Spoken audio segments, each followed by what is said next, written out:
It's time for our weekly arts and culture segment. Joining me in the studio is our culture correspondent, Song Yoo-jin. Welcome, Yoo-jin. Thank you for having me, Jungmin.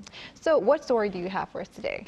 Well, Jungmin, for this week, I want to touch on one of the hottest issues that's only making headlines not only here in South Korea, but around the world. As you may presume, it's the battle between K-pop agency HYBE and South Korean tech giant Kakao to take over record label SM Entertainment.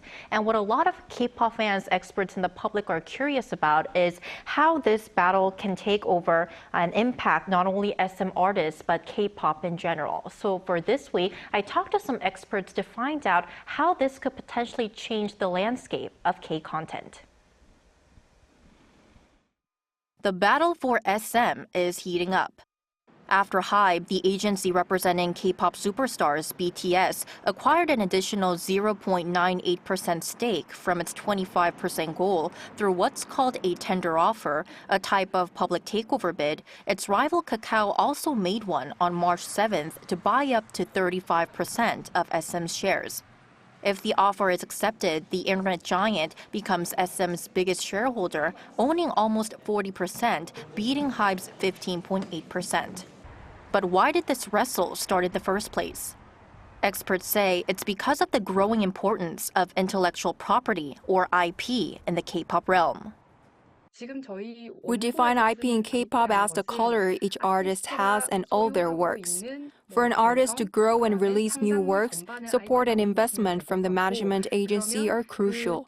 So possessing enough IP to produce and create new works is important for a company's survival in the industry. SM has continuously been producing hit K-pop stars from the first generation era in the 1990s. Their artists are widely loved abroad as well, like in Japan. This means they possess multiple IPs. HYBE has a relatively short legacy as BTS started receiving attention in the late 2010s. Kakao possesses multiple entertainment management agencies, but not as big and impactful as SM. Regardless of who takes over, this will start a new wave of change in the K-culture industry. If HYBE joins up with SM artists can expand their reach as HYBE has successfully introduced artists like BTS to the United States, Japan, and other countries in Asia.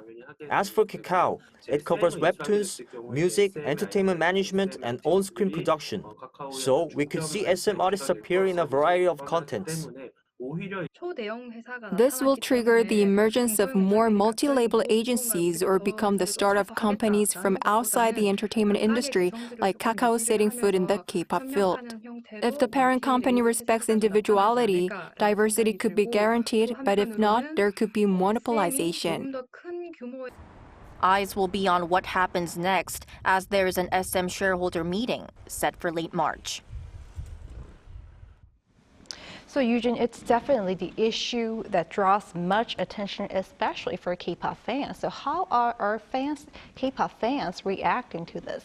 Well, I'm glad you asked, Jungmin, because I actually talked to a couple of K-pop fans, and at least those who I talked to, they said they were actually for more HYBE taking over SM, and the reason was because they thought two leading K-pop agencies coming together will help K-pop become more renowned worldwide and become more loved by international fans. But another thing that I found out while talking to these fans was how most of them were not really aware of how this battle was playing out because it was too complex and drawn out. And this actually reminded me of what the experts I talked to mentioned. They said that if the situation prolongs, that could actually exhaust and trigger hostility among fans, which could possibly shrink the K-pop industry for a while. Right, Yoo-jin, then when can we know who will become the owner of SM? Well, we'll first have to see whether Kakao's offer to buy more SM shares will win the support of minority shareholders who are holding the shares of SM. Right now, HYBE has the upper hand because it's still the biggest shareholder of SM. It currently possesses almost 16% of the shares, while Kakao's current shareholdings is only at 4.9%. But that could completely change if Kakao's bid is successful because the company will then have 40% of shares, and this offer will end on March 26th, so we'll have to look out for this. And we also have the SM shareholder meeting slated for March 31st. It will be a very important event as SM will be electing the new board of directors, so we'll have to see whether these new lineup will be supporting HYBE or Kakao. We will have to wait and see. All right, thank you, Yoo-jin, for the report. My pleasure.